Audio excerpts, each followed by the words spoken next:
Welcome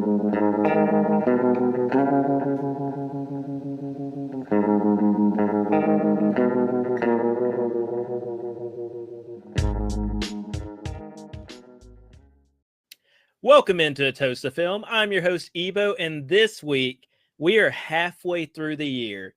It is officially July 2nd at this time of this recording, which means we have to check in for halfway through the year. And who better to than one of the nicest human beings, one of the most beautiful human beings, one of the most rookie theater number human beings, one of the most phenomenal people with a camera, the sensation. He's training new people. He took time out of his busy day right before his vacation to come talk movies. Ladies and gentlemen, Corey Tatum.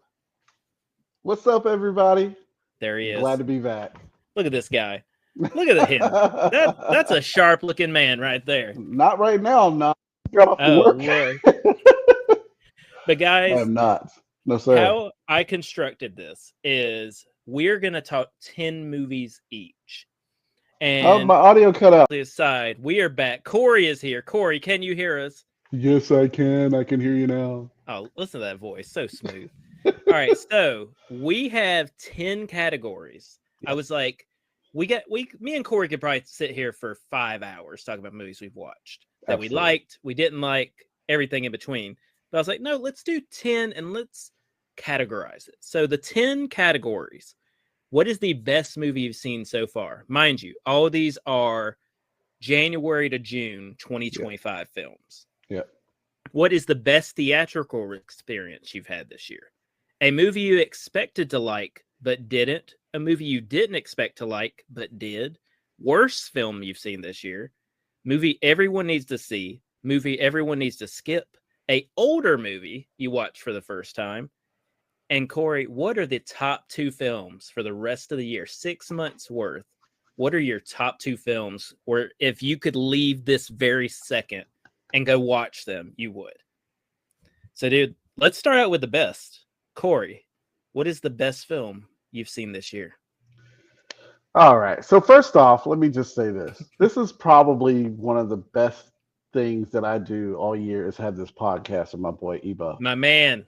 Yeah. Because nobody loves film that I know of more than he does. So same. I love when we can come together 2 times a year and knock this list out. I feel like you're setting up for we disagree. So. There's gonna be y'all. If y'all have seen our podcast in the past, you know that we're like Siskel and Ebert. We disagree on a lot of things. If y'all knew how often we message her on Messenger after reading a Letterboxd review. Yep.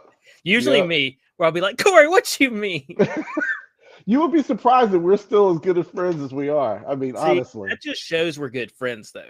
That's exactly right. We are like, I can't believe you said that. How dare you? You don't know movies. Now you got me interested. Like, with that being said, this list is great. I love the categories. Mm-hmm. So the number 1 best movie I've seen so far this year, and I love that you said so far because this is not going to be my number 1 at the end of the year, is the movie called Better Man, the biopic film about Robbie Williams. See, it's starting already, and I Better Man. Better Man is the best movie of the year so far. Okay, elaborate. We've talked about this one specifically before. Yes. So, in my opinion, it is the best musical of this year. And you know I love musicals. Okay. It's a movie that, based off of the trailer alone, that I was going, what is this all about? What is going on here? Why do we have a CGI monkey? Who is Robbie Williams? That's what all of America said. Yeah. So I didn't know who he was. All of America doesn't really know who he is. But I just felt like the film had so much heart to it. Like, even though he was so... You really feel his emotions. You really feel you feel sorry for him. Through all of his heartache, through all of his trials and tribulations, through drugs and through everything that he was going through, I kept rooting for him to be a better man. I kept rooting for him to succeed. I enjoyed the musical numbers. I think, of course, you have the director from The Greatest Showman coming back doing this film. I don't think that I could have imagined any other musical director, doing this film the way that he did. I felt like the CGI was spot on. That monkey looked so freaking real. Um, I went and wanted to buy the soundtrack like right after I came out of it. I was singing the songs, I was cheering, I was crying, I was there every step of the way. It was something that completely blew me away and surprised me. I bought the 4K, I've seen it again, showed it to my mom. She was in love with it. Like Oh no, not the it's mom too. so so good. It's so what I wanted. I So what did I buy wanted. the DVD. I Okay. got it for $5. And for Uh, you, I will rewatch it. For you, I did want to point out January 10th, 10:26 a.m. mhm. 2025, and already we're at crossroad. LOL. I hated Better Man. Oh my goodness. You know, hate. What didn't you like about it? Me going on about what I didn't like about it? Some profanity was said. Yep, yep. You defending certain things. You did mention the CGI chimp was so good. Yep. We're so different, but I love you always. It's the same, but I love you always. Yes. And you said top 25 for me so far. Better Man is better than Wicked, which internet, y'all need to let him know. Like Hey, this man. I'm sure there's people on the internet that agree with me. Like I was so disappointed with Wicked. Mm. But this is what I wanted. This right here. That's what I wanted. Better Man, And more like I was looking for a better movie. oh my goodness. Well, why don't you tell me what the better movie is then, sir? You want to know?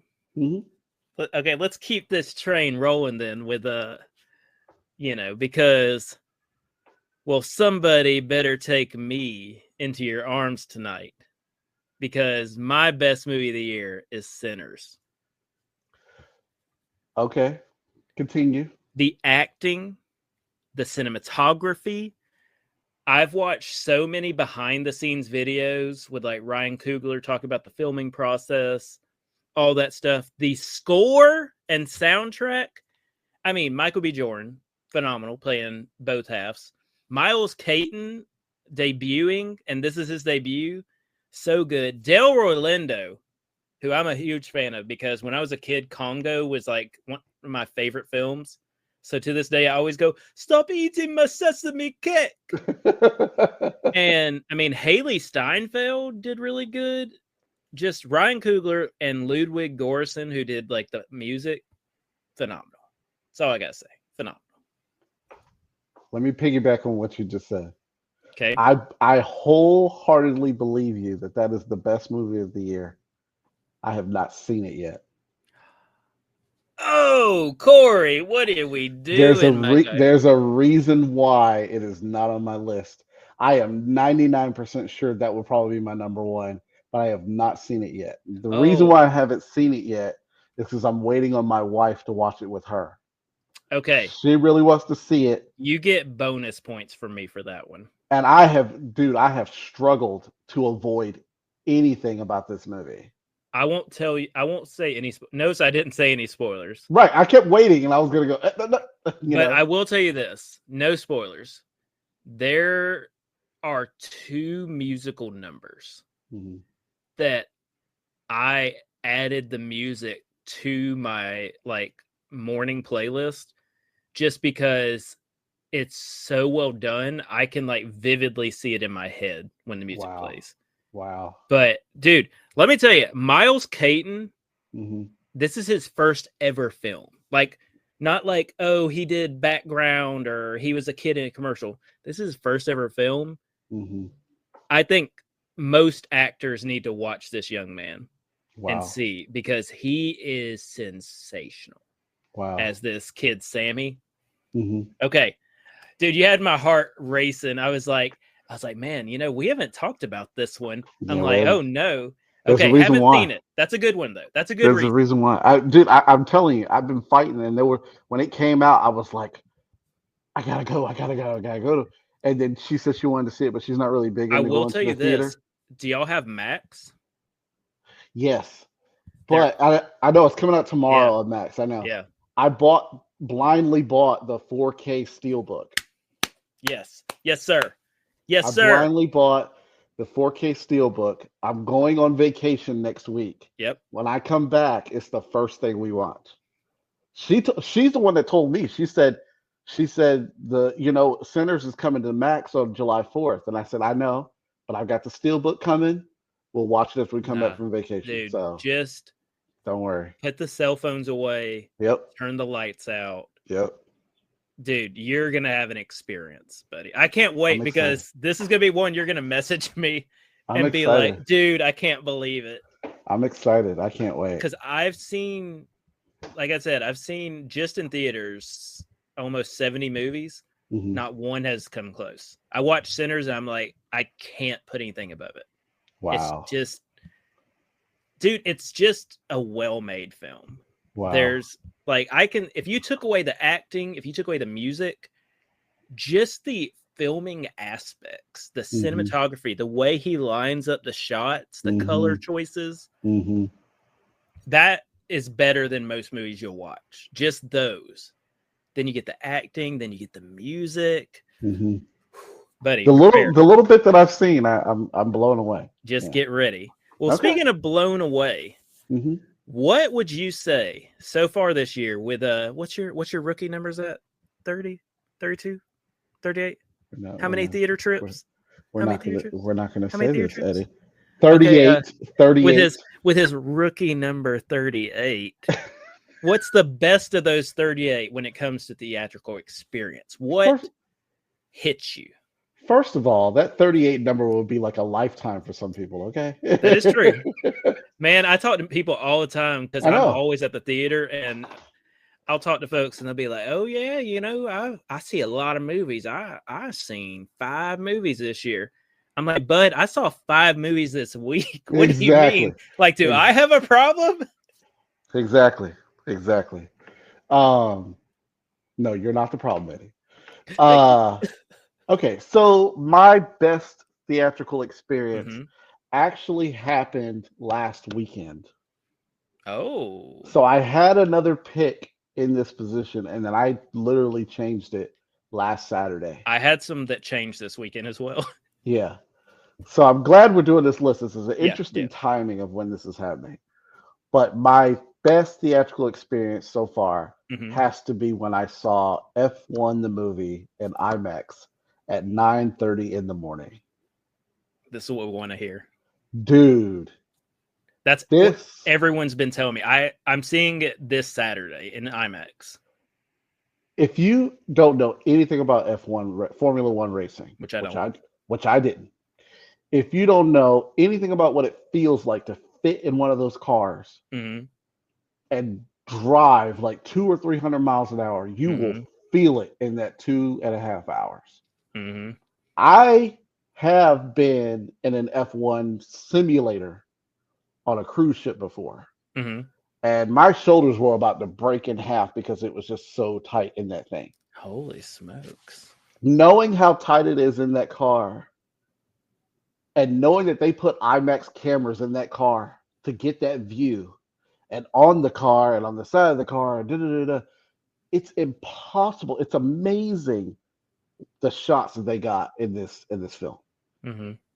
The for lack of better words and for a pun, there's such a driving feeling that you have when you watch this movie. It's like adrenaline rush. Huge adrenaline rush. I was on the edge of my seat. I was the theater's like just shaking. It just shakes the hell out of your seat. It's like being in a 4DX theater without being in the 4DX. I've never experienced 4DX before. I haven't. I want to so bad. I'm scared to do it. No, I want to crank it up full, get a full tub of popcorn, and let's just whatever happens, happens. Have you ever seen the Bean movie? Yeah. Like you Mr. know Bean? where he goes? Yeah, where he goes and he rewires the thing and people are flying out of the seats. That's what I want. That's what I feel like 4DX is like. Look, I'm small. Throw me. I don't care. I want to do that. I want to do it. But me seeing it in IMAX felt like the closest that I've gotten to experience that without actually being there. And like You were talking about who was the guy you were mentioning that was his first time acting in Sinners? Oh, Miles Caton. Okay. There's a guy in F1 named Hmm. Darian Idris, who was in the TV show Snowfall. Hmm. That's the only thing that he's been in. He hasn't been in a feature film before. And when I saw him on screen, I was like, "Oh my god!" I didn't know that he was in the movie because I barely paid attention to the marketing. And he just oozes charisma and Mm. acting prowess on this film that I'm like, please give him more projects. There's no way that he's not going to get more projects out of this. No Okay. way. But like I said, people were in the theater were cheering. Hmm. There's a moment in the theater where everybody gasps, and I mean you hear it out loud because of what happens. It's such a good movie, and it's 2.5 hours, and you really don't Dude, feel it. everyone who's seen it in IMAX is telling me the same thing you've told me. You gotta see it in IMAX That's what I've been or hearing. Dolby or something. The loudest thing that you can put in the biggest screen you Mhm. can find. Freaking amazing. Loud. That's what we want. Freaking amazing. The sound design, the Hans Zimmer gold. Hans Zimmer did the score. Hans Zimmer gold. That's all I I need to know. I got tickets to go see Hans Zimmer in September Oh. in North Carolina because I Hmm. missed it when they came here to Atlanta. Hmm. So I rebought tickets for the next tour in September. This film made me go, let's go to September right now. Dang, Because buddy. I love Hans Zimmer, but Hmm. John Williams has always been my number one. But Hans Zimmer, man, he is creeping up there. Like he's right there I'll tell for you me. this: after you see Sinners, Ludwig's going to be creeping up your I list. love Ludwig too. He I he love did Ludwig too. something with Sinners. Just wait. Yeah, yeah. So F1. See it now. At the time of this recording, it is in IMAX, and Jurassic Park is not going to IMAX. So until oh, Superman it's next not. week, no, the Oh, F1 they were like F1's getting it. wow. Jurassic Park's Okay, not getting it. So until Superman comes out, you can see F1 in IMAX. gotta go see it, dude. If you want to know what my previous one was, it was Thunderbolts. Hmm. I did have a joke one before I tell mine. I did have a joke one. I was going to say I went and saw Megan 2 in one of our small little recliner auditoriums. Uh And there's a scene where Megan starts singing huh. that the whole audience was uncontrollably laughing. Uh-huh. And I was like, that's a pretty good experience, That's a man. good But experience. that movie, not great. That's a But what really is good great is experience. what's my experience. And this is one of my show. And I told Corey I brought props. Give me okay. Show us the So, prop. so this one has a prop. So, Corey, you were talking about loud. Yeah, You're talking about sound. yeah. When I go see IMAX, I never think it's loud enough. I'm Mm, like, give me the sound. Like, I don't want my ears bleeding, of course, but like, I want to feel the sound. mhm, mhm. And there was a movie we saw this year, me and my bud Trey, that I have never seen a louder movie in my life. Mm. The movie has no score, zero score. How are you loud and you don't have a score? Because this movie, in place of score, has people screaming, has explosions, Oh no. has gunfire, has Oh. jets, has cannons. This I know movie what it is. Yes. Yes. is pure warfare. I picked up this nice little A24 4K Yes. because I'm gonna put this on in the Blu-ray, put a sound bar. I'm gonna crank it. Y'all do not understand how loud this movie is for a movie without a score, Hmm. but it is so loud. Like there's a character that loses part of his leg, and he's in the background screaming. God bless him. You know who he is. Very big actor at the moment. He's in the background screaming for like 20 minutes straight. Like the characters are talking. You just hear in the background, ah! Like screaming. You hear gunfire in the background, explosions, the jets. You've seen this, I'm guessing. Yep. Dude, the flyover, Hmm. I felt like somebody was Hmm. flying into the theater. Yep. It was so loud, and I was like, this is what I expect from IMAX. Mm-hmm. Loud, get me in the thick of it, make me feel like I'm there with the Mm-hmm. boys. Like, Mm-hmm. okay, we're in the mess. We got guns and explosions everywhere. We might not make it out of this. Mm-hmm. So, Warfare, my best theatrical experience. Can I add a little bit to your Yeah, dude. Oh, commentary? with Warfare, add whatever you need, bud. Okay, so a couple things about Warfare. First of all, it's so freaking good. I Yeah. forgot it didn't have a score. Yeah. I forgot that it didn't have a score. While he's talking, I'm just gonna do little pictures. Bro, I didn't see this in IMAX. I didn't even see it in Dolby.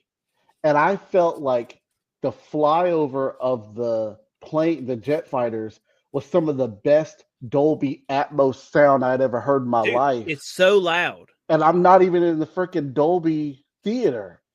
That movie terrified me. Yeah. It's like a horror movie. I mean, that scream, like you're talking about, the way you explained it, Mm-hmm. spot on. Like me and my friend Jeremy, the professor, you know Jeremy. Oh yeah.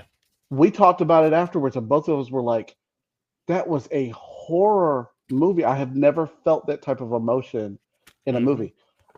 I'm scared and hesitant to buy it because I don't know if I want to have that experience again That's because it was fair. so That's very terrifying. fair.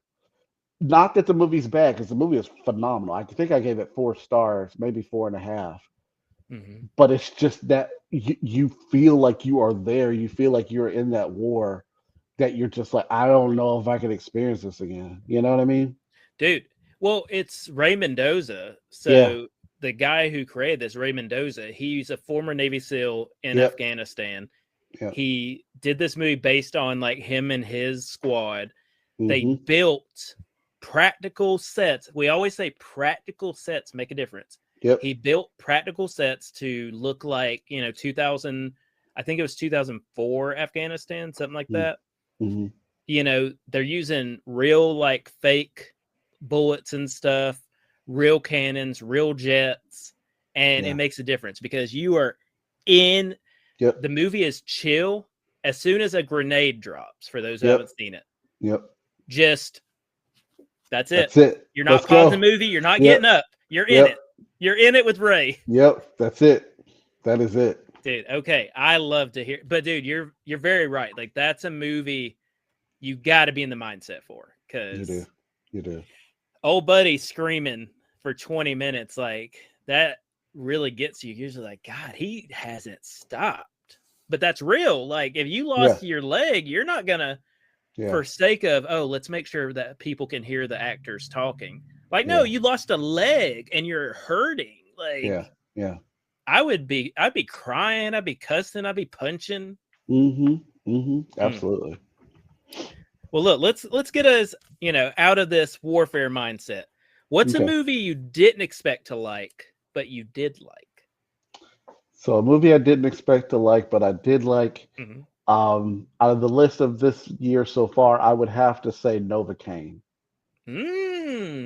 I'd seen the marketing for so long that I got tired of seeing it, and I felt like I had seen all of it. I was like, there's no reason for me to watch this movie because I've seen it all, and I'm not really a huge fan of can't remember the lead actor, Jack Quaid. Yeah, he's fine. I don't hate him or anything, but I'm not really a huge fan of his. And then comedies are always so subjective. I'm always concerned about if it's going to hit or not.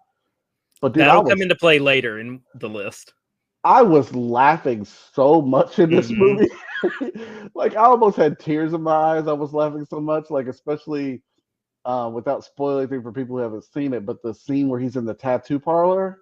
Oh, yes, with that big old dude. Yeah. Yeah. Like all of that stuff, I was just like, and it's not just the comedy, it's also the horror too. Like that type of horror, I mean, not horror, action. That type of action felt like a horror movie to me. Yeah, because it's very body action driven. Yeah, very body action. And it almost feels like a Final Destination film of where some of these things that are happening and people are getting killed, that I was like, some of these things could have been seen in a Final Destination type of film because it's unnatural where these people are dying, and unexpected. So I thoroughly enjoyed it. Like I had a great Mhm. time in the movies watching that film. It's great. I think I'll probably end up buying that one. I actually, I did pick it up. I got it in the other room. I Okay. will say, I I definitely enjoy it. I don't think it's gonna end up in my top 13, but it might. It's been going like up and down on my honorable mention list because I Mm-hmm. keep like a ongoing list. Mm-hmm. But if nothing else, whether it makes it or not, I'm just happy that our girl Amber Midthunder got to be in like a mainstream film Yes. from Yep. Prey because Yep. I love her so much, Yeah. and she needs all the roles. And Jack Quaid, I do like Jack Quaid just because like he just seems likable. I mean, he could Yes. be a horrible person in real life, Yeah. but you just see him with that stupid he just looks so dumb when he smiles. He's Yeah. just like, "Hey guys." You're like, "I Yeah. want to punch you, but I also want to hug you." But I think that's also what made me like the film as well. Like, right, I felt sentimental towards him in the Mhm. first act of the film. Like, they really do a really good job of character development and really helping you sympathize with him, and especially in the first act of the film. It's First not. act's the best. Yes, the first act is the best, and I was like, okay, now I'm hooked.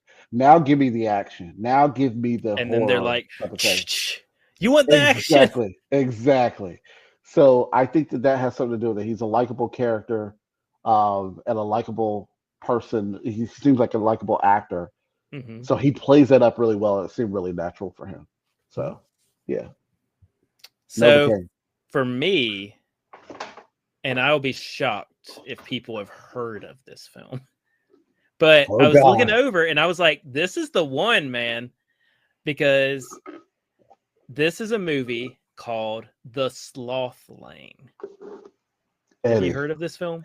you and your weird movies, Have dude. you heard No, of this film? no. Okay, so me and Corey, because you have A list, right? Yeah. So me and Corey have AMC A list. We go to a lot of movies. It was a night where like my buds were busy and I was like, I don't want to go home. I want to do something. I was like, let me see. Literally, only movie I have not seen, and it started like 20 minutes after I got off work. So like, Mm-hmm. and my theater is right behind my work. I was Mm-hmm. like, let me go see this movie. So it's an animated movie Okay. about a family of Latino sloths that have a taco truck because a tornado destroys their Mexican restaurant. Hold on, it gets better. It gets better.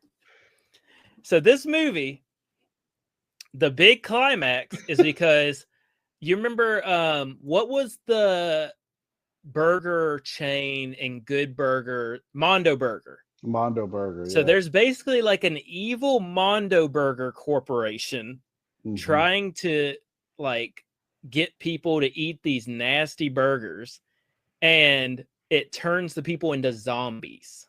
So the whole climax of this movie is these people who have eaten the burgers are all zombies, getting other people to eat the burgers and turn to zombies.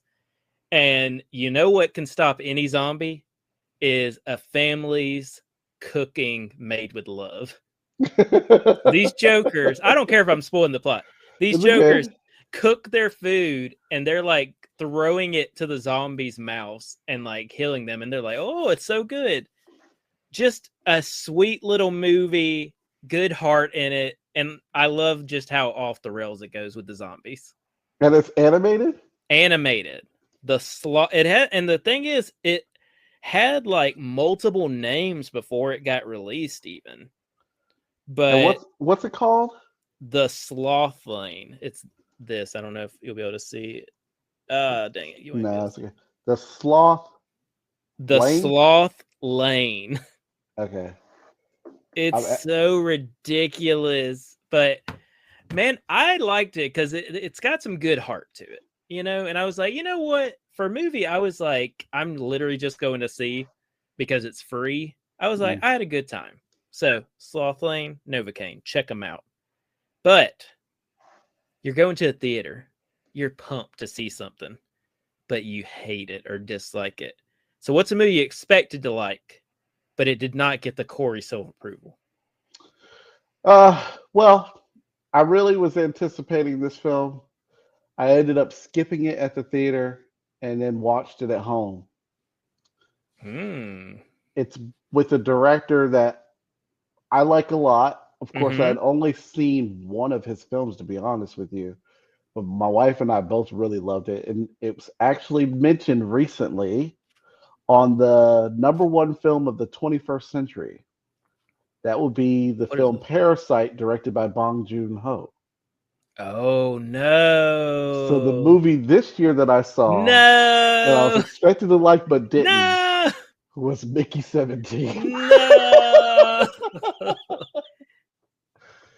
Dude, what a I really letdown. liked Mickey 17. It is a let down. The grubs though. It has the No, grubs. no, the freaking grubs. I was way checked out before the I freaking love grubs. the grubs. Mm-mm. No, no, no, no, no.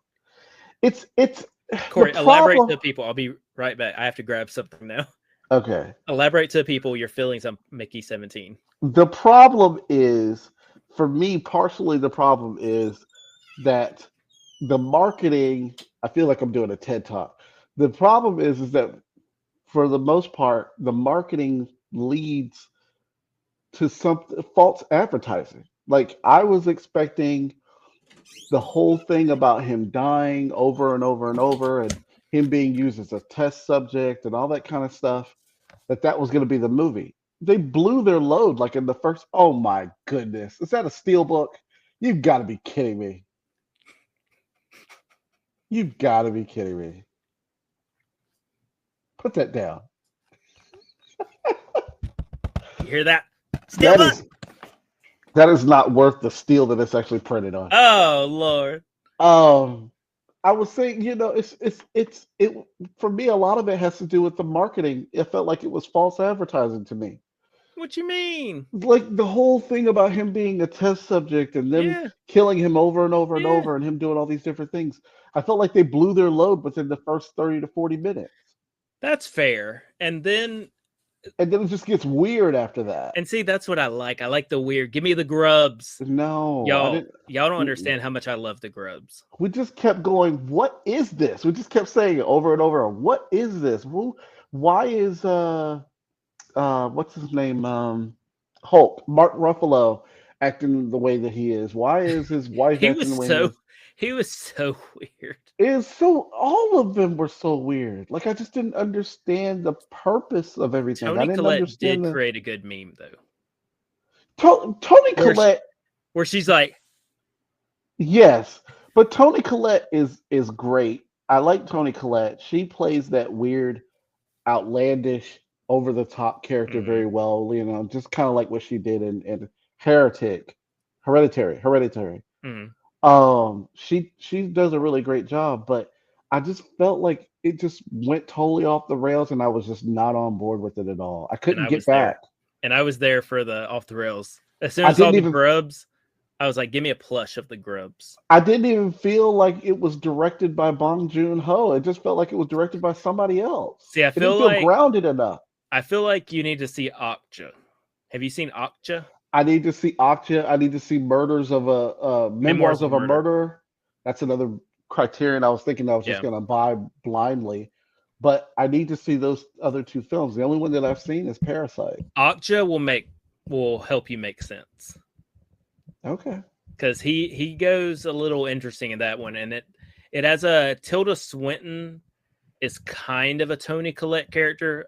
Yeah. And then like Jake Gyllenhaal he's imagine if Jeff Corwin was like a horrendous person and was overly addicted to cocaine. And that's Jake Gyllenhaal in the movie. Oh my gosh. Yeah, he's like this Jeff Corwin dude, but he's like losing his mind because he's so addicted to like cocaine. What? Okay. Yeah. I'm telling you, it'll help make some of the sense. But no, the grubs I get if it's not your cup of tea. But the grubs, I was like, see, I was kind of checked out of the movie too, and then the grubs happened, and I was like, this is cinema. Give me the grubs. I was going, please don't please don't make the grubs start talking. And And then then they and I was talk. like, oh man. We want grubs. We want grubs. Only thing I hate, they did not put a grub on the steel book. It's just got the two Mickeys on the inside. That's because again, it's false advertising. Absolutely not. Mm-mm. So Corey was Mickey 17. Yeah. Movie I expected to like but didn't. I love slasher movies. Mm-hmm. I love summer horror movies. I Mm-hmm. love horror comedies. For me, this was none of that because it's hell of a summer. I don't know that one. It's like Finn Wolfhard. It's Mm. like him trying to direct a movie. Mm. It's just I feel genuinely my issue is I'm too old. I feel like you need to be like 16 to like 22 I to get that. like get the humor of this, like be the age of the people who made it. Mm-hmm. Because I just didn't think it was funny. I didn't think it was clever. Mm-hmm. Like there's nothing about this that's unique or good or even like bad, so bad. Like I'm like, oh man, that was pretty funny at least. Like it's just terrible. Mm. So don't check it out. If you want to watch a good summer horror that came out this year, watch Marshmallow. Marshmallow, very good. I don't know that one either. Corey, that one might actually be your cup of tea. Okay. Yeah, check Marshmallow. Yeah, I'm gonna add that to my list. Marshmallow. Yeah. Marshmallow. Very Okay. good. Okay. All right. Got So it. let's stay in the basement a little bit. Corey, as of July 2nd, Mm-hmm. 2025, Mm-hmm. before the people, before us, what do you say is the worst film you've seen this year?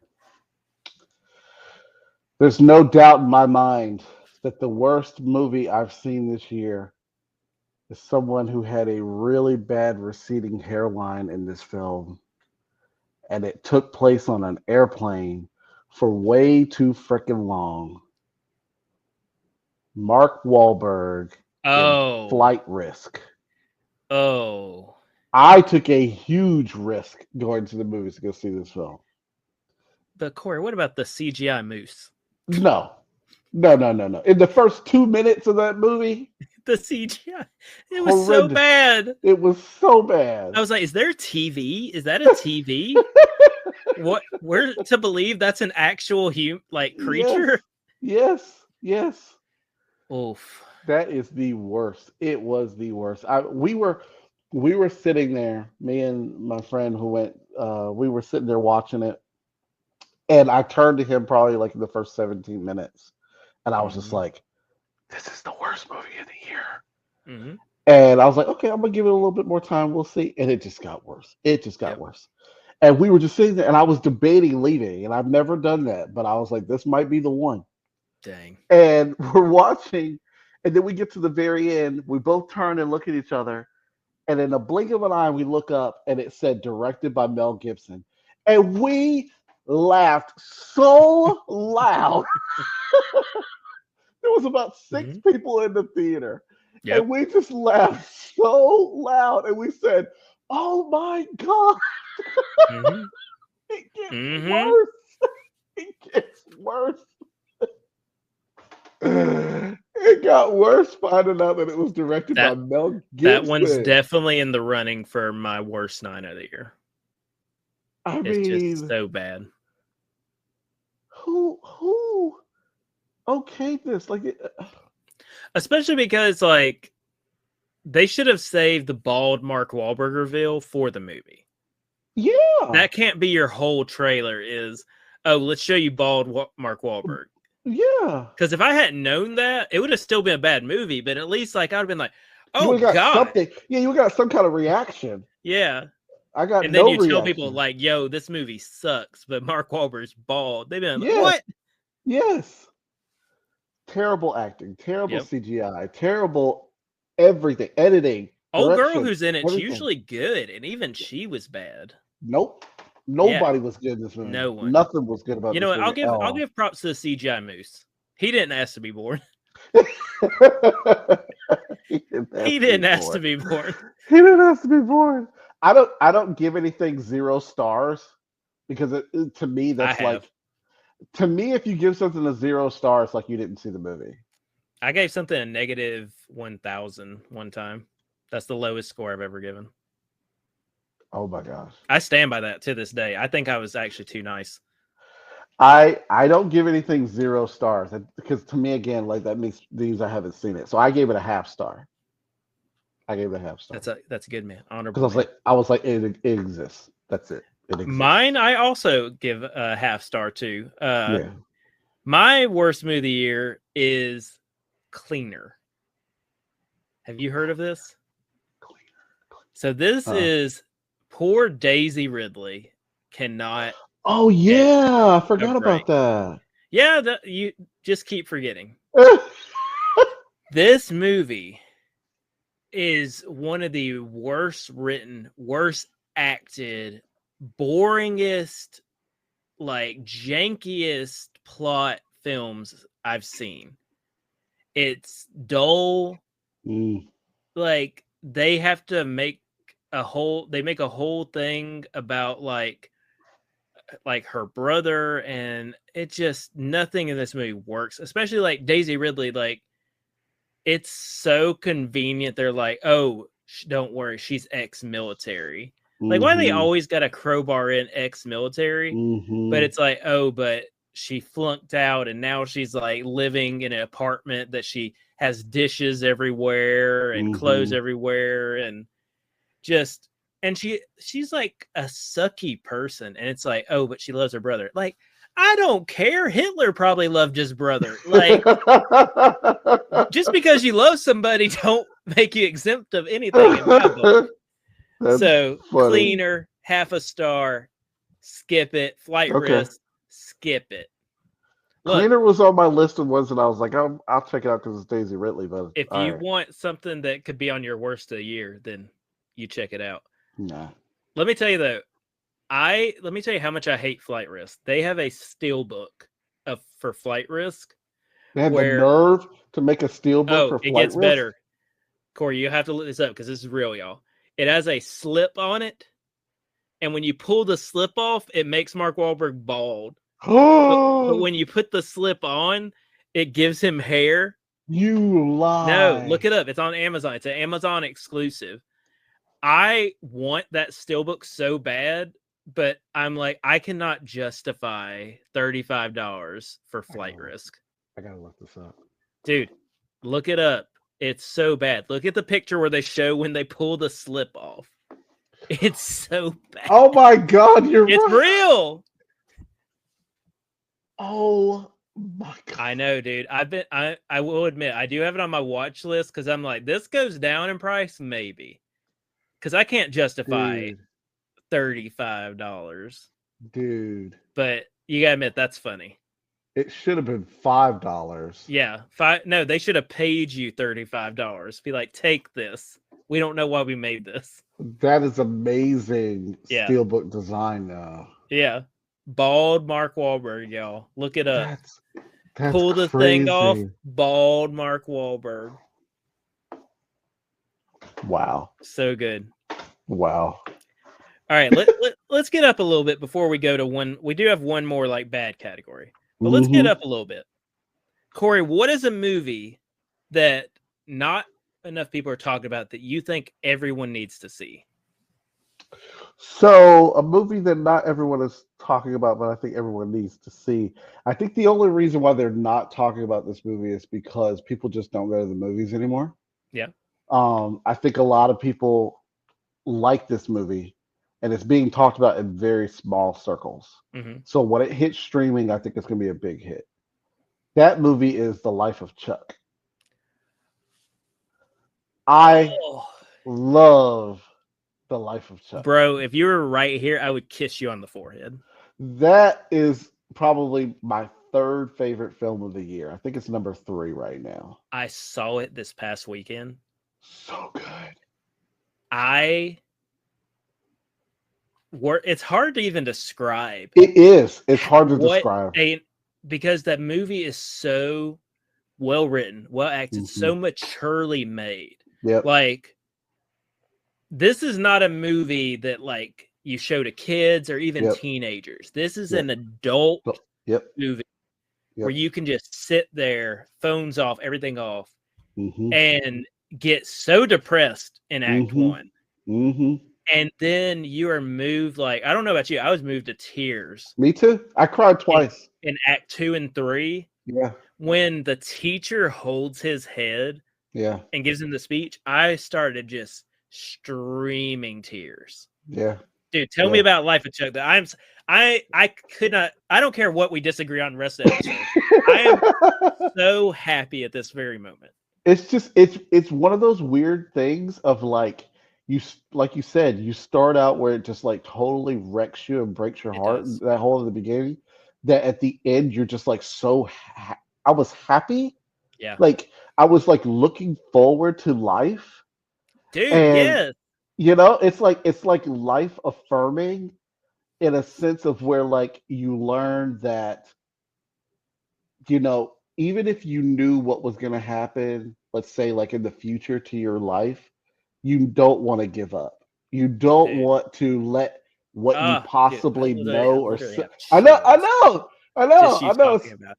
It's like you literally don't want to give up, and you don't want to just say, okay, that's what happens, and then just be okay with it. Like, you know what I mean? Every day you're changing your life for the better and trying to do something nice and blah blah blah. And it's just like, it's crazy because it's like to me, you could also look at it as like two different films. Yeah. Like the first act and then the rest of it, you could look at two different films. You have to have those. But you have to have it because it doesn't work if you don't have Act 1. It doesn't. But here's the thing.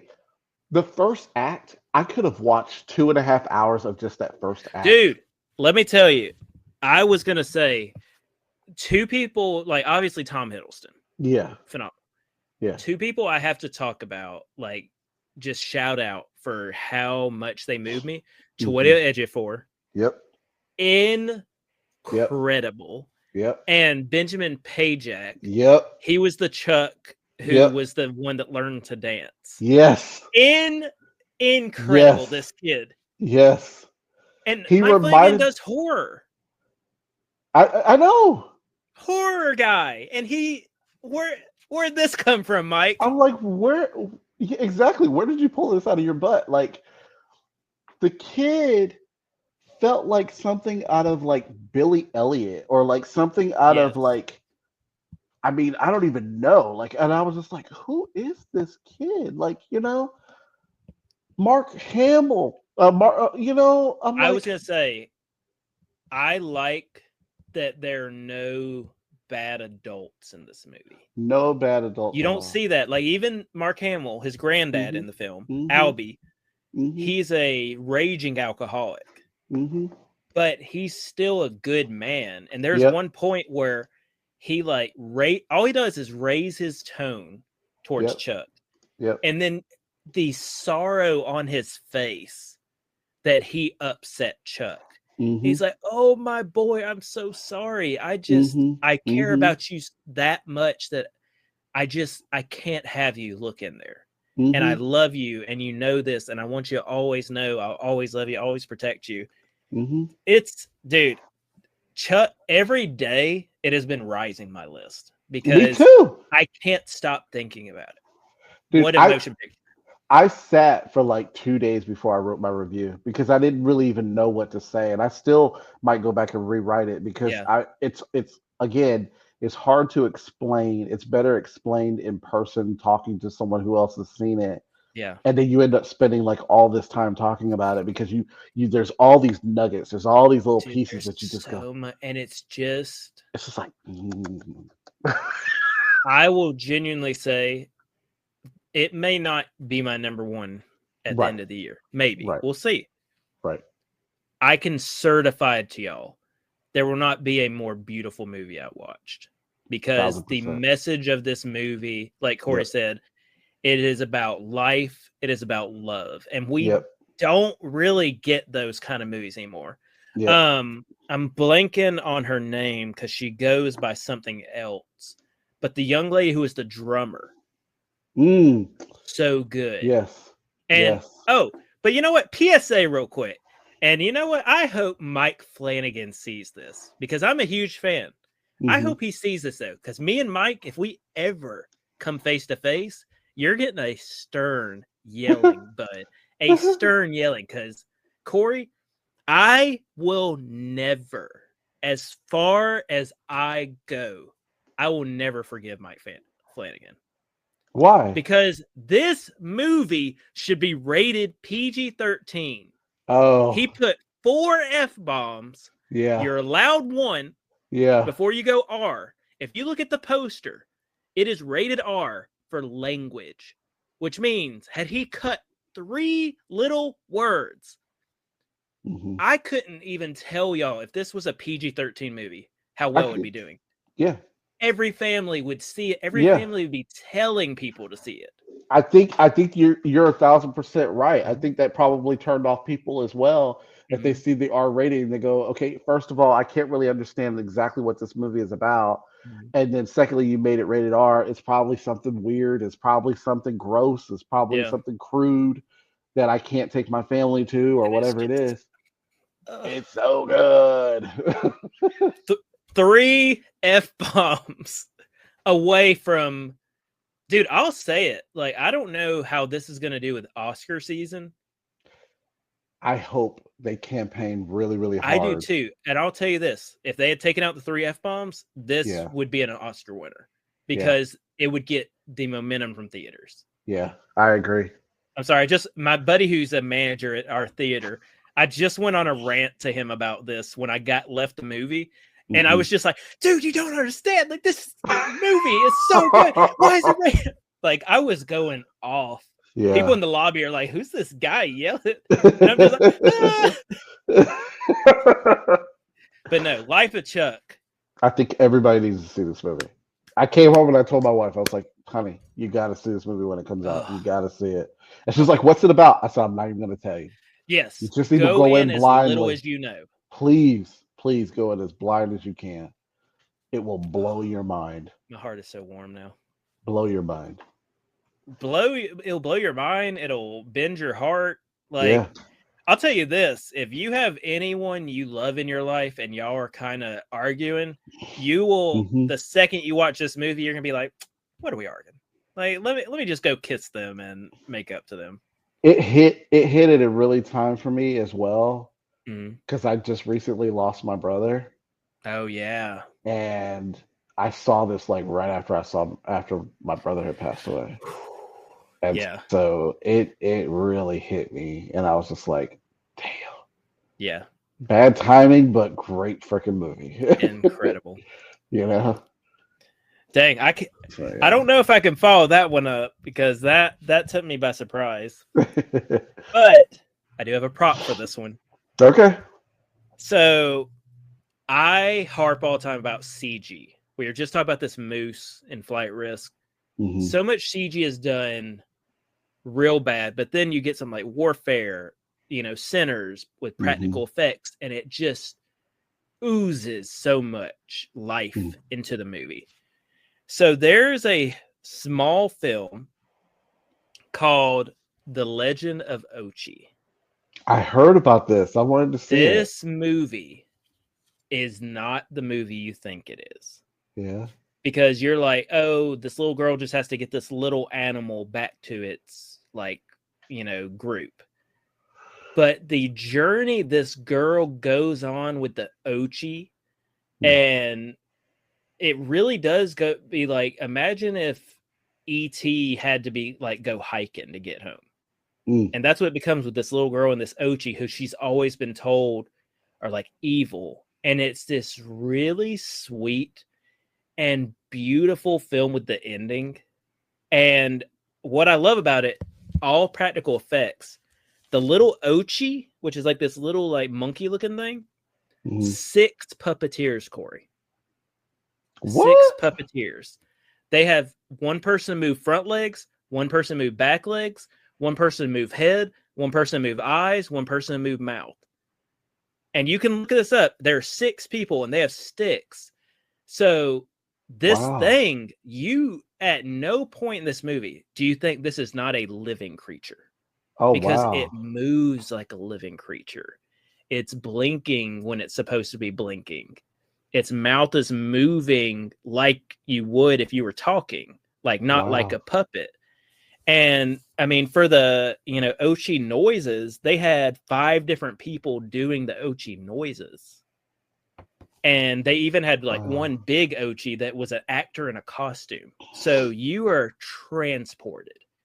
And the whole time you believe these things are real. And dude, I was so invested in it. They have this book they released. Oh, wow. Where it's like the search of Ochi, and it has like all the lore and some like behind the scenes photos. Wow. Just because, dude, I love this little Ochi creature. And let me tell y'all, so the director, Isaiah Saxton, or Saxon, sorry, I have to get this man on the podcast. Anyone that can get this video to this, because I have so many questions and compliments I need to give this man. Okay. Because this film, I will tell you this, 20 years down the line, Legend of Ochi still gonna be considered a great film because practical effects. You don't got to rely on, this CG didn't age that well.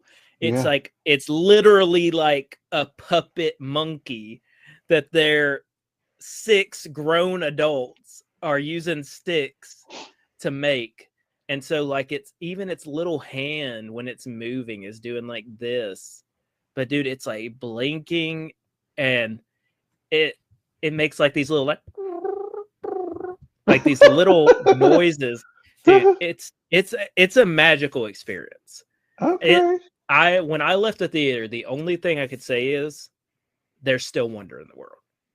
Because it just made you believe that there could be something out there. Like something magic in the world could still surprise you. So Legend of Ochi and Life of Chuck, bangers, Banger City. You want some happiness in your life, watch those 2 movies. Yeah, just do a double feature. When you got the kids, show them Legend of Ochi. Y'all can all just feel warm. And then put the kids to bed. Watch Life of Chuck and just cry and reevaluate your choices. If you have beef with anyone in your life, just reevaluate your choices. Get ready to call those people and make up to them. All right, look, we're getting too sentimental. Corey, what's a movie that you say everyone skip it? Don't even watch it. Don't waste your time. Man, there's no other movie that you need to skip this year if it isn't Flight Risk. Oof. The other movie I think you should skip, and I wish I had skipped. I was the only person in this theater when I saw this movie. I was the only person in my theater for mine. Okay. I kept waiting for somebody to show up, and they didn't, and I was happy that they didn't because I had my own Mystery Science Theater episode, okay? I was talking back to the screen and everything. Juliet and Romeo. Oof. I watched this one at home. Woof. Wolf. Hey, I will say this, a little teaser for mine. We do share a person. You do? Oh no. Oh no. Yeah. I know who it is. Stay tuned for that. But Corey, tell us about a movie that we did an earlier review on the pod for, because I was sent a screener of this. So I didn't have to leave my house at least. I watched this at home. I'm so glad you didn't. I love Romeo and Juliet. It is the only Shakespearean story that I've ever latched onto. The only one that I paid attention to in English class. The only one that I have 2 copies of, the Romeo and plus Juliet with Leonardo DiCaprio. Oh yeah, baby, Mercutio. It's the only one that I have 2 of those, and then the only one that I have the original Criterion of the original Romeo and Juliet from 1964, I think it is, or whatever it is. That's the Shakespeare that I can watch over and over and over again. However, this one, they threw in a musical aspect to it. Let's do a musical adaptation. Okay, I can get with that. Love musicals. Every song's terrible. No choreography. There's one song I like, but I will give you, even the choreography on that one is bad. I like the, I call it the hooker song. The hooker It's at the song. very I can barely beginning. remember them. It's at the very beginning. They're like talking to the brothel girls. And they're Okay. like, just because I love you tonight don't mean I'll love you tomorrow. Okay. I was Okay. like, that's at least like somewhat A little catchy. catchy. Yeah. And I do like Juliet, like the actress. She was in the Netflix movie I Am Mother. I don't remember that one. But just it's bad. They asked me to send them a review. I put together 2 sentences, like trying to be nice because they gave me a review copy, and they were like, "Oh, can't wait to hear the full review." I'm like, "No, you don't. You don't want to hear the full review." No. Well, I'm thankful we at least gave them 2 sentences because mine would have been 2 words. Yeah. Not 2 sentences, but 2 words. It's so bad. And then I don't even care if I'm spoiling this for the rest of the people who've seen it. I don't care. You should skip it anyway. I hate to tell you, it's Juliet and Romeo. It's okay. You had the nerve to keep them alive. Oh, bro. The nerve. The beginning of the movie, they talked about like, oh, if you go through this way, you can escape the castle. I was like, I know they better not. I know. End of the movie comes. I'm like, what is this? Who asked for this? What are we doing? They're just like, we're gonna go balls to the walls, and not only just making a musical, we're gonna change the freaking ending. We're gonna change it all. We're gonna, do this whole thing. We're gonna reverse the title. What's the guy's name? I can't remember the guy's name who played the musician. I mean, not musician, magician. Oh, you're talking the about wizard. Not Dan Fogler. He was the comedy. You're talking about Dan Fogler from like Fantastic Beasts. Maybe. Yeah. With the beard. Yes. Yeah. His whole rap thing that he had going on. We don't discuss. I was like, oh my God, this terrible acting. Forget it. Just forget it. I wrote in my review, I would rather watch Romeo and Juliet. Hey. Than watch this. Leave Romeo and Juliet out of this. No, I love Romeo and Juliet. Good. No, that's what I'm saying. Yeah, leave Juliet out of this. They didn't deserve this. Romeo and Juliet is good. Romeo and Juliet is good. It's surprisingly good. Yeah, it's surprisingly Corey, let me good. ask you this. What did you think of Rebel Wilson? I knew it. What did you think of Rebel Wilson, bud? Terrible. Absolutely horrendous. Terrible? Yeah.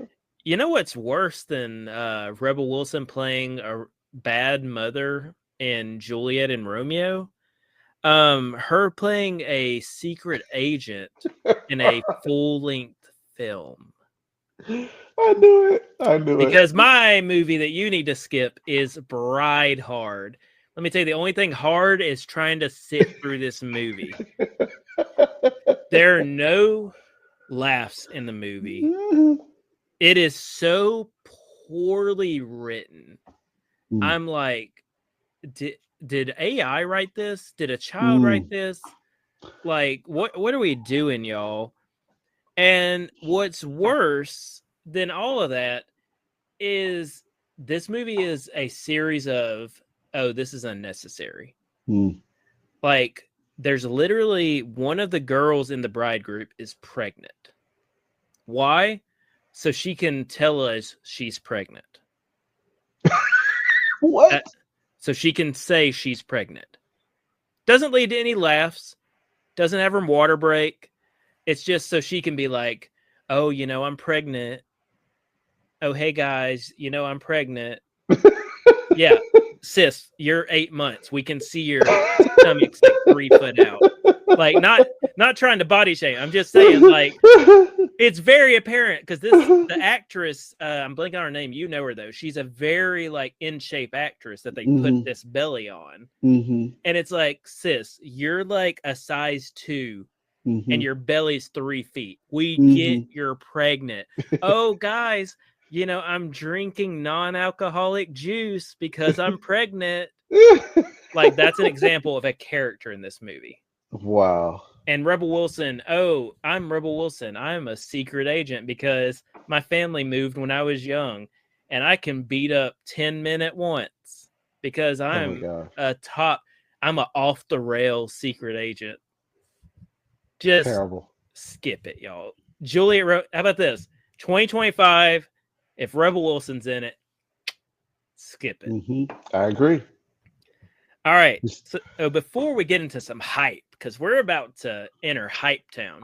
All right. What is a old movie you watched for the first time this year that you've never seen? Let me see what year this came out. I think it came out in 1985. Hey, I have an 80s pick too.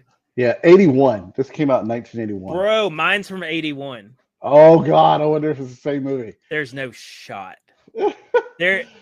I will literally eat a shoe if it's the same movie because there's no shot. Does it star James Caan? It does not. Okay, I don't have to eat a shoe. I was nervous. I was like, let me get the shoe ready. Watch out for the shoe. Okay. James Caan. So I was part of this list that came up of watching like 52 Criterion films of the year. I love your list. Your different list. Guys, when we mention at the end when he plugs his Twitter, y'all need to follow this man just to see his lists. Because that is one of the highlights. Because like, Twitter can be a really bad place, real toxic. Yeah. But then like I'll see like the Bells film number 3, and I'm just like, I love Corey, this man. Yep. I go there just for those challenges and those lists, but I'm part of this list of movies, 52 movies to watch from Criterion, and it's all these different categories, just crazy stuff, right? So I had to go through all 52 categories, pick one from each one, and they had to be movies that I hadn't seen before. I don't remember what category this was. It may have been like just 1980s. And this movie has been on my list to watch for a very long time. It's well praised, blah, blah. And I was like, I want to see it, but I don't know. Da, da, da. The movie is Thief, directed by Michael Mann. Oh. And it is probably the best, I mean, literally the best heist movie I have ever seen in my life. I'm adding this one to my list. It is. You said Michael Mann. I'm in. Michael Mann. It is his creme de la creme in directing. James Caan is like phenomenal actor. There are shots in this film that you're just like, how close was that camera? How did y'all do this? There's a beautiful score that goes along with it from like just oozes 80s kind of electro feel to it, almost kind of like a Miami Vice type of thing or something like that. The villain is like so hardcore that you just freaking hate him. That you're just like, that's how you do a villain, and especially in an action drama type of movie. It's so good. And James Caan doesn't play a good guy. He's a bad guy, he's a heist guy, right? But you're still kind of rooting for him. You know what I mean? To get the job done and this, that, and the other. Beautiful film. I did see a 5-star rating from Mr. Tatum. It's so good. I instantly put the 4K in my cart, and then found out that they were releasing it again in 4K. So then I bought it on one of the Criterion flash sales that they had. That's what we want. In 4K, and it's so good at home. It's so good. So yeah, I highly recommend Thief. If you haven't seen it, check it out. So Corey, he's like, there's this phenomenal, great movie from, fantastic movie from 1981. And I'm like, yeah, buddy, but I got a stupid movie from 1981, so I'll show you. Corey, have you ever heard of a film called Jaws? Hold on. No, there's a good setup. Just listen. Have you ever heard of a film called Jaws? Yes, I have. It's celebrating its 50th this year. That's correct. Have you ever wondered, what if someone wanted to make a shot-for-shot remake of Jaws? And then did you wonder more, what if some Italian filmmaker wanted to do a shot-for-shot remake of Jaws? Corey, may I present to you from 1981, The Last Shark? What? This film was made in 1981, and it is a shot. I think it's too shiny. Yeah. It is a shot-for-shot remake of Jaws without the money, without the notable actors. What? And it is quite the experience. The Last Shark. I was so happy to be alive because they did like the practical effects shark. Look, you see the Quinn guy? Yeah. And dude, the shark, I know it's not showing up, but The Last Shark, it is literally Put it on my list. 1981 Italy's Jaws. And it is so funny because it's a different, a different experience when it's Italian actors. Yeah, yeah. Is it on Amazon? Is that where you got that from? So this was actually Barnes. I've been a big Barnes and Noble guy lately, but I'm sure it's on Amazon. Okay. But Corey, we've come to the end, and the end is just the beginning. Because 9 and 10, we got to pick out of every film coming out the rest of the year, July to December. What are the 2 movies? If you could have them presented right now, you would just lose your mind. Corey, I think we might have the same film for one of them. I think we are. So let's go ahead and get that one out of the way. It's because it's the timing. You want to tell the people what the number 1 is, Corey? I sure can. If I had the ability to go into a phone booth and turn around and rip my shirt open, it would be Superman from 2025.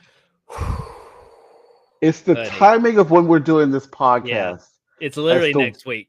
As to why this movie is on my list. If it was not next week, it wouldn't be on my list. It would still be on my list. It would still be on my list.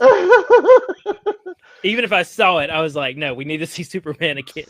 Sir, I don't know if the audience knows how much of a Superman fan I truly am, but like Superman 1978, that movie was made for me when I was born in February of 1978. Okay? It knew that I was coming. Reeves. Yes. That is my all-time favorite movie of all time. Is Superman the movie. Okay? Corey, would it interest you to know that I hate Superman? Is my video frozen because I'm completely like dead right now? Now, look, when I say that though, I'm not talking about the movie because funny enough, I've never seen the Christopher Reeve Superman. I'm talking about I hate the character Superman. Eddie. Always have. Always Eddie. have. Always have. I don't know what it is. I'm like, this man's a punk. That's what I've always said. So then my said. question is, why is Superman on your list? I'll tell you why. So, for those who don't know, I'm a comics guy. Yeah. And I've always read the comics. And DC, for those who don't know, they do wonderful animated movies. Yes, they do. And I watched those, and I'm always like, man, like, some of these are so good because, like, even though Superman's never been my dude, I'm like, Superman, when you see him, should give you hope. And watching the trailer for this movie, which I watch almost every day, like I've been like jonesing. I feel hope. I feel hype.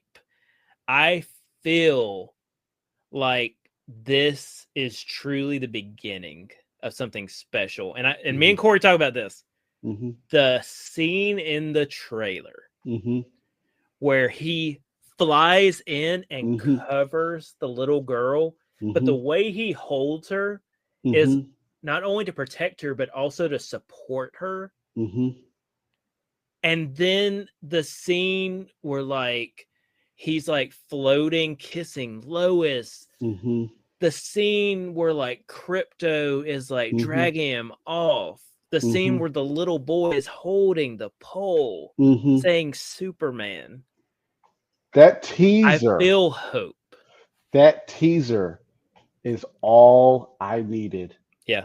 That teaser was almost the only marketing I saw for this film because that's Mhm. all that I needed to see. Yeah. I was hooked when I found out James Gunn was directing this film Hmm. because I was going, who's going to do Superman? Are they going to do him right? And as soon as I heard that name attached, I was like, I'm sold. Yeah. Absolutely. So I don't need to know who the actor is going to be that's going to play him. I don't even need to know what the story is about. I don't need to know anything. That's all I needed to know was just keep James Gunn name attached to this film, and they did. And they did. Then I saw Guardians of the Galaxy Volume 3, which I've already loved all the other Guardians of the Galaxy because I love James Gunn. But seeing Guardians of the Galaxy Volume 3, I was like, just what you just said, I had hope. Yeah. When I saw that movie, I had hope. And then I was like, oh my God, this is going to be wonderful. That first teaser came out. All you needed was that shot of that girl, and then Dude. the entire film hearing Superman, Dude, that Superman. dude, I'm getting chills. I am dude, getting dude, chills. I know. And it's like you said, it's the fact that we see him, this poor Yes, little guy, like yes, chaos around him, yes, holding it, yes, believing in something, and yes, you hear it through churches, Superman, because yes. that is what Superman should be. That's what he's Like, all about. no disrespect to Henry Cavill, because Henry Right, Cavill's great, right. but that is an example of what ruined Superman Yes, for me. me too. But this gentleman, and I am sorry, I am truly blanking on his name. David Cordsweat. Dude, Yeah, this guy, everyone was bagging on him yeah, before that first teaser. yeah. I don't care what anyone says. This guy is the closest thing since Christopher Reeves Mm-hmm. we've He gotten is. to Superman. I'm telling you right now. I'm telling you right now. Everybody's talking about that movie, Jurassic Mm-hmm. Park, and Fantastic Four. Superman is going to blow them out of the water. Out of the and I saw Jurassic Park last week. I Yeah, loved it. It's yeah, very Gareth Edwards, good yeah, big creatures, like yeah. a little bit of family stuff. It's good. It's actually good. I do have a few qualms with like some of it feels too fast with some of the stuff, but it's Mm-hmm. good. Mm-hmm. Fantastic Four, I think looks incredible. I think so too. Dude, especially that new teaser we got with Julia Garner where she's like, I herald his beginning. Yes, I herald your end. yes. I herald Galactus. Goliath, Oh, Galactus. Yes, like Fantastic Four and yes, Jurassic Park, good movies. yeah. I presume. I haven't seen Fantastic Four. Superman is going to just, pun intended, he's going to take off. He's going to Yep, be big guy right here. yep, yep. I cannot wait. I cannot wait. I'm going Tuesday. I sat online and just waited and waited and waited for that ticket to go on sale. Are you And doing the Amazon? I immediately no, I'm not. I'm not doing the Amazon screening. The reason why I'm not doing the Amazon screening is just because, like I said, I'm going on vacation. Yeah. I'm going to go visit my parents. My dad and I have a connection with Superman. And my mom saw the trailer and she really wanted to see it. So I'm going with my mom and dad for the first showing. Oh, that's nice. And then it's at 10:40 in the morning, the very first showing. And then when I come back, I'm going to see it in IMAX with a friend of mine. So I've already got my tickets. Dude, for I at least have 2 the Amazon showings. ticket, so y'all can be expecting a review, and you can be expecting me just sending you a messenger. All Just I me want is going, a thumbs or down. All I want is a thumbs up or thumbs down. no, That's you all I know want. me. That's not my style. I'm not gonna tell you anything, but you're just gonna like probably get like 10:30 at night. Me just going, ah! Just all caps, y'all. God bless Corey for some of my antics, because y'all know I'm a crazy person sometimes. I'll just send stuff to Corey like either happy or like getting on to him, and it'll be all caps and just capital A's, capital H, exclamation points.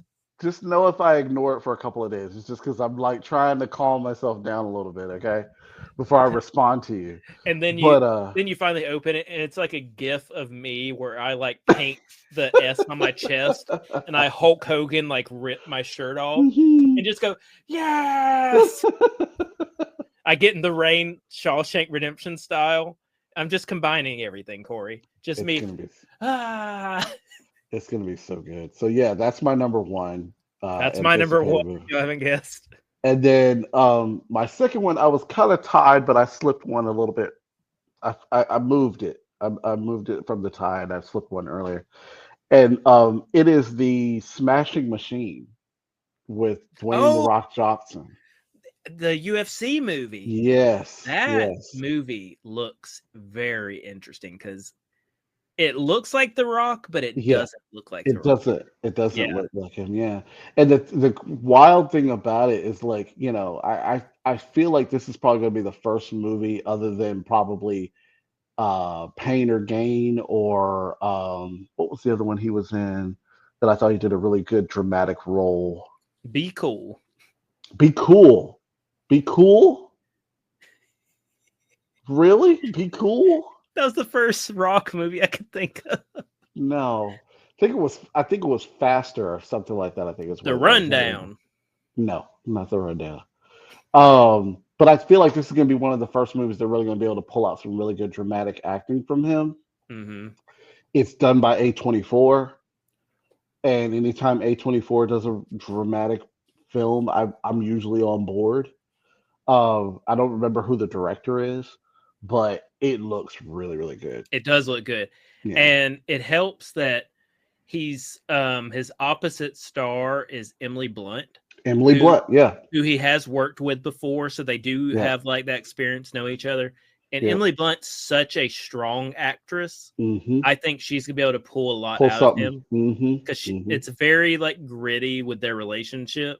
Yeah. But there's like that scene in the kitchen where she's like, "My big strong man," like it's like, oh man, they don't got a good relationship, but she's like, yeah, this is who I'm married to. Yeah, I like their chemistry in the Jungle Cruise. I do too. Yeah, Jungle Cruise gets too much hate, man. It's fun. I think it does too. It's fun. Mm-hmm. It's fun, So yeah, those are my two. So my number two. So we talked about Superman, right? Mm-hmm. And now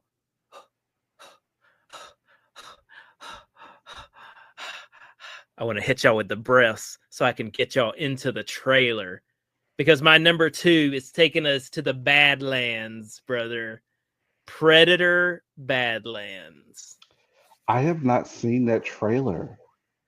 Dude, I am so excited for this. The first Predator with like Arnold. Yeah. One of my all-time favorite films. Me too. I love Predator 2 with Danny Glover. And dude, Prey with our girl, Amber Midthunder. That was my number one of that year.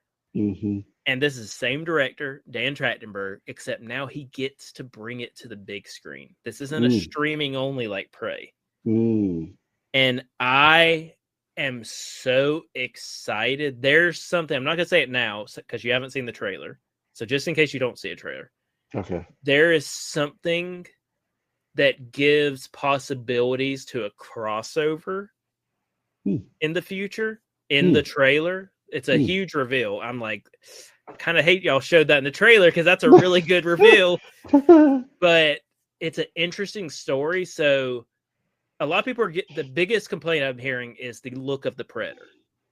But from the research I've done, the story is this Predator is half Predator. Human mother, father was a Predator. So he's a half-breed. So he's a little smaller than your normal Predator. And he's kind of cast out because, the Predators, they're all about honor, warrior mentality. And they're like, who's this little jabron half-breed? Yeah. And he's like, guess what? Y'all didn't know I was a Predator. And he's like out to prove himself. It looks insane. So Predator Badlands has to be my number two. Did you see Predator Killer of Killers? I did. Awesome. Also Dan Trachtenberg. Good little Easter. Good little Easter egg at the end too. Oh, definitely a good Easter egg. I was like, I Yeah, like that. yeah. So That movie was we'll awesome. see, man. We'll see. Yeah. But we have a Okay. lot to look forward to this year. But look, before we get out of here, before we do the plugs, just rapid fire. Are there any other movies, for better for worse, you just want to throw out there? That I'm looking forward to, or that No, that you've seen. Oh, that I've seen. Yeah, like I'll, stuff you want to shout out. oh gosh. You know what? Can I go to my list real quick? Yeah, pull up your list real quick. Because I Well, look, while you're right off pulling up the your list, I'll give a top of the couple of dome. shout outs. Okay, go ahead. So I got to give a shout out to Looney Tunes, The Day the Earth Blew Up. I just saw that 2 days ago. It took me back. I felt like I was reminiscing, watching the original Looney Tunes again. Yep. It's so funny. If you like Looney Tunes, you will enjoy it because the humor's the same. The animation is crisp. Like, I super enjoyed it. Also, I gotta shout out Companion. Nice little sci-fi movie. I know it's not everybody's cup of tea. I liked it though. I gotta shout out what I stand by saying is the funniest movie of the year, One of Them Days. I was cackle crying, Corey. You don't understand. I was having a great time. I also got to shout out a movie that you might shout out, Queen of the Ring. Yeah. Great movie. With our friend Camille. Yeah, old Camille. And then I have to shout out, because I couldn't believe that it did this, but I'm going to also shout out How to Train Your Dragon. I think this could be the best live action rendition. It was fun. I had a great time. Elio, y'all need to give Elio a shot. Elio has so much heart in it. It is what we want from Pixar that we've lost for a while, I think. But that movie has so much heart in it. And Zoe Saldana plays his aunt. So good. And then two really quick ones I just want to be like, y'all could have done something. One, Minecraft. The movie's so dumb, but I enjoyed it because it has pig people. So dumb. And also, I was giving Mike Flanagan flack, and I stand by that. Take the 3 F-bombs out. Get them out. It's fine. Get them out. But the Phoenician Scheme, have you seen this? Wes Anderson? I don't like Wes Anderson. So I have a love-hate relationship with him. And Corey, I will stand before you. I will stand before the whole audience. I will stand before every person on this planet. The Phoenician Scheme could have been a perfect film if the director had not been Wes Anderson. Because Benicio del Toro gives one of the best performances of his career in this. Wow. The cinematography, the acting, the set design. But then he's got to make it weird. He's got to be like, oh, every 5 minutes, let me show you random clips in heaven. I'll say this also. If Wes Anderson were not Wes Anderson, I would go on record saying he is the most brilliant filmmaker to ever live. But he shoots himself in the foot. He tries too hard. He makes stuff too weird intentionally. Just because, I don't know. Like, I guess that's just what he wants. But Phoenician Scheme, that movie, I end up giving like a 3.2. You take those, let me tell you the difference. You take those heaven scenes out of it. This is a 4.9. Wow. I want y'all to do the math in your head. I'm going from a like low B, high C to an A+ if you take out 20 minutes of the film. Wow. Have to say it. Okay. Well, I will definitely agree with you on the shout out for Queen of the Ring. For sure. I would definitely give a shout out to that. I would give a. What is that? I was just doing this while you were talking. It's my little Another pig another from prop. Minecraft. Another Okay. prop. I hated that movie. I like the pigs. I like the pigs. I hated the movie. I would give a shout out to Freaky Tales. Loved Freaky Tales. Dude, Freaky Tales is good. Freaky Tales is awesome. I did not expect it to be as good as it was. Such a great anthology film that I Hmm. was like, every time I kept going, I think I like this one better. Nope, nope, Yeah, nope. This yeah. one's better. Nope, this one's I better. was pretty sold on the opening one with the punk kids. Yeah. But dude, the rap is really Yeah. good. Yes. And I'm like, man, when Pedro's kind of the lowest of the four, because the Hmm. last one Yes. is so good. Pedro is the lowest of the four, but that Yeah. cameo in Pedro's, Yeah. I was like, oh, this is It was funny. awesome. It was funny. I bought that one on 4K. I bought Yep. the collector's The edition late night one. VHS box. Yep. Yes, Yeah, sir. I was like, oh, I gotta have that. So Freaky Tales, I'll give a shout out to. Um, Mission Impossible: Dead Reckoning, Final Reckoning. Loved that movie. Loved Final Reckoning. Shut up. Oof. I love Final Reckoning. Can I at least Predator. ask you this? Huh? Can I at least ask you this? Yeah. Did you laugh when old buddy got his arm bent back when they were on the plane and he just goes, ah? No, I don't think I laughed at that. Dude, we were falling out of our chairs in the IMAX because that dude, I don't think he knows what film he was in. He was such a cartoon. Like everyone else is like, this is a serious drama. Let's take this seriously. And then you have, hello, Ethan. How are Yeah, you? yeah, that's true. All right, go on. You said Predator. Is Predator, that Killer, Predator? Killer. Yeah, Predator, Killer of Killers. Definitely give shout out to that. I believe I saw The Fire Inside this year Mhm. uh in the theaters. I The think boxing I movie. yeah, I will give a shout out to that. Believe it or not, I will give a shout out to Bridget Jones' Mad About the Boy. Oof. I like the Bridget Jones movies. They are like a I like guilty the first one. pleasure. I like them all.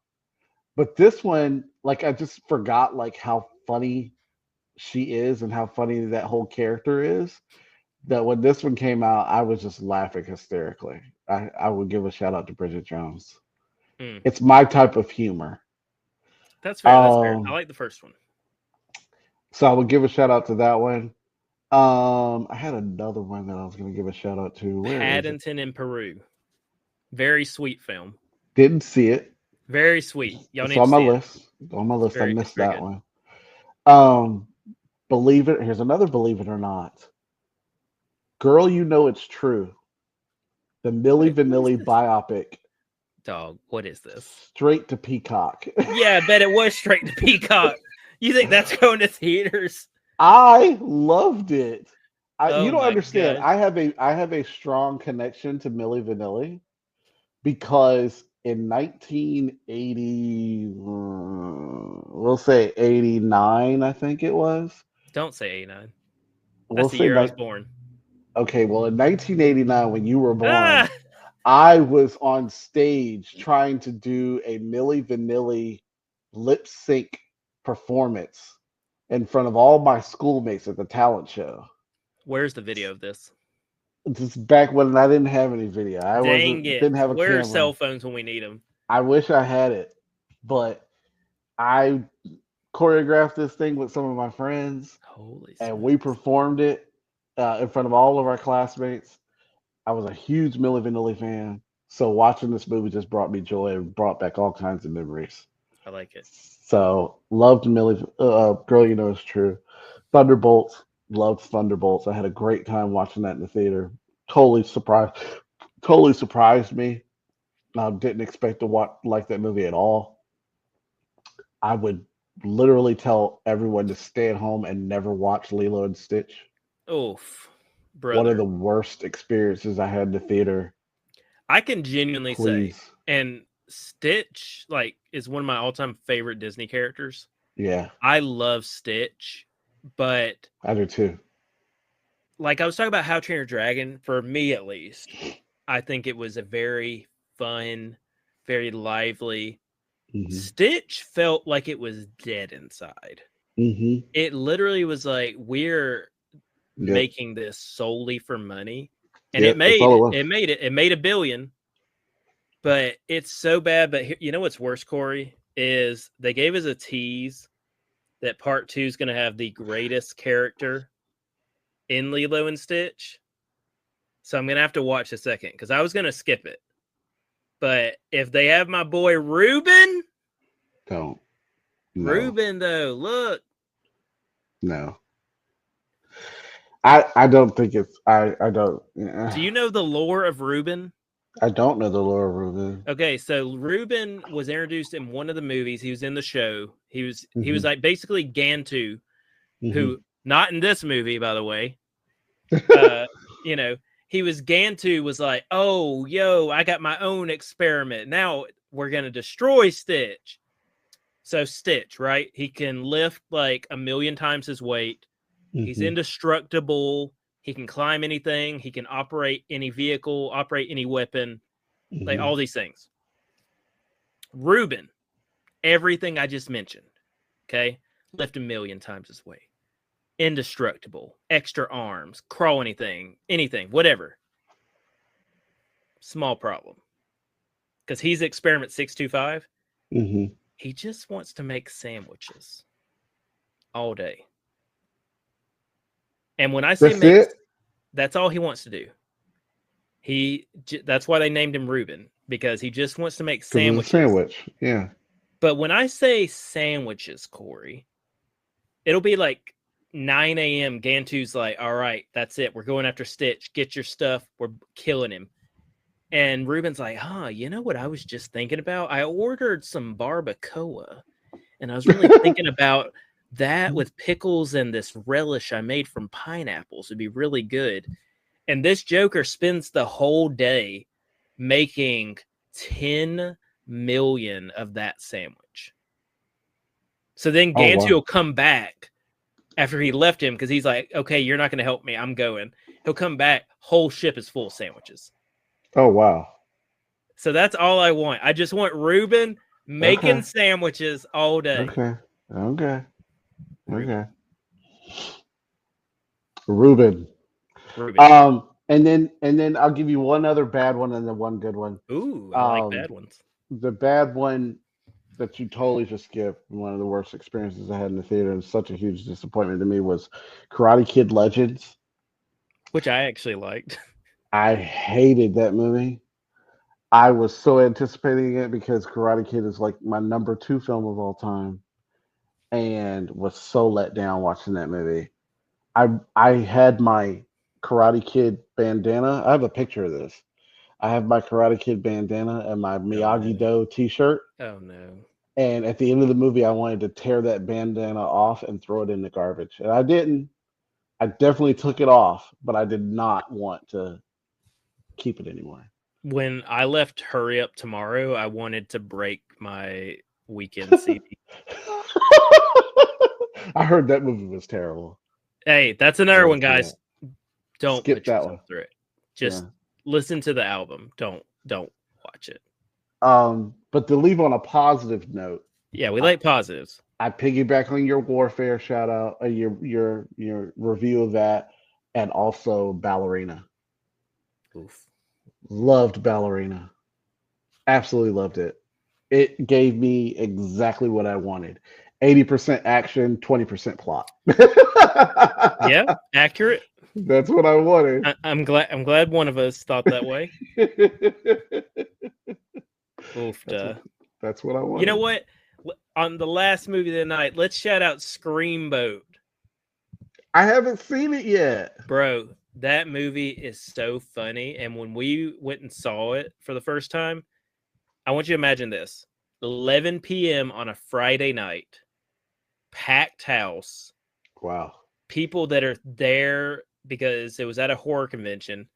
The whole cast is sitting next to us. Oh wow. Like, old boy who's in Terrifier everybody.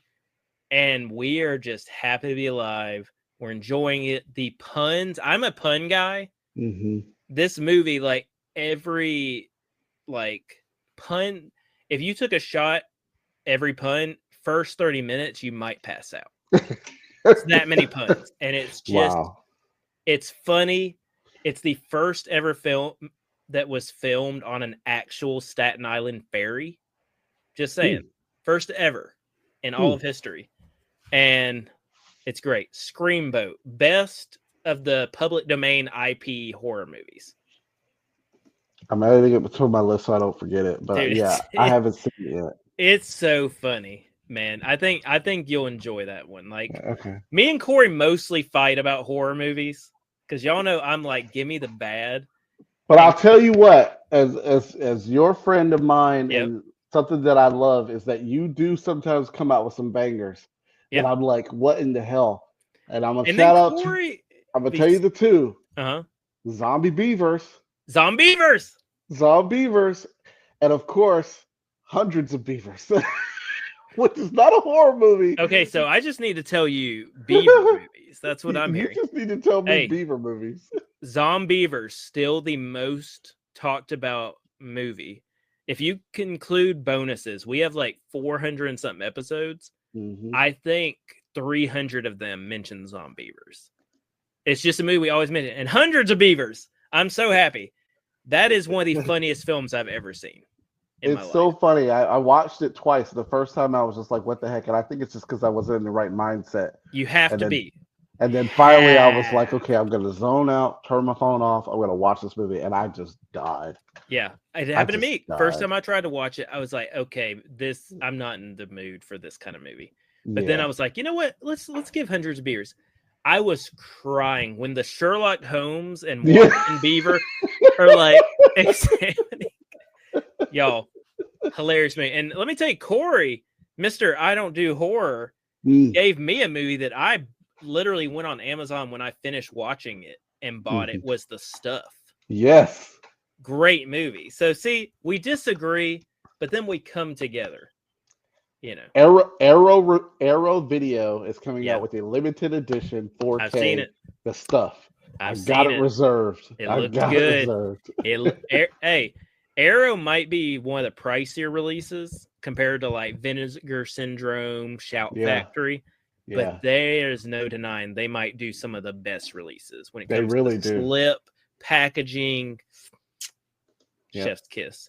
But Corey, look, we've rambled. We've let folks know stuff we love, stuff we hated, what to see, what to skip.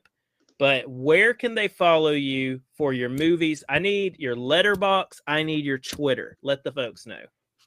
Letterboxd. I mean, my Twitter. First of all, my Twitter is Edit Photo Gamer or X, whatever you want to call it. I'm still going to call it Letterboxd. I mean, Twitter. But it is Edit Photo Gamer. I post a lot about challenges and stuff like that, and movies. And then you can also check out my Letterboxd new film editor to see all my lists there and ratings and reviews for all things film. And then you can message Corey and let him know what you think of his reviews, just like I do whenever I randomly see them and I'm like, Corey, what is this? But guys, we appreciate you listening. We appreciate you watching whatever you do. And if you want to let us know what you think, let me tell you the best ways. Check us out on Instagram or TikTok, A Toast to Film, all one word. Check us out on Twitter @film_toast. Or check us out on wonderful YouTube. You can look at this handsome mug right here, Corey. Look at that guy. What a smile on that guy. What a great review, guy. And you can like, you can comment, you can tell us who did the better list. There's no winners or losers. There's just great lists. And some people who are right about some things compared to Corey. The audacity. The audacity. But Better Man's terrible, by the way. But we just appreciate you and hope you have a good night and good viewing. That's the move. The thumbs up to end it. Can you hear me? How about now? Can you hear me? Hello. Nope. Hello. Hello. Testing. Hello. 1, 2. Hello. I can't hear you. What? I got nothing. I can hear you. You see me. No, I can hear you, You can hear me. but I I can't hear cannot. myself. But And I you can't hear can. you. Yeah, I can hear you. I can't hear you. What? Hold on.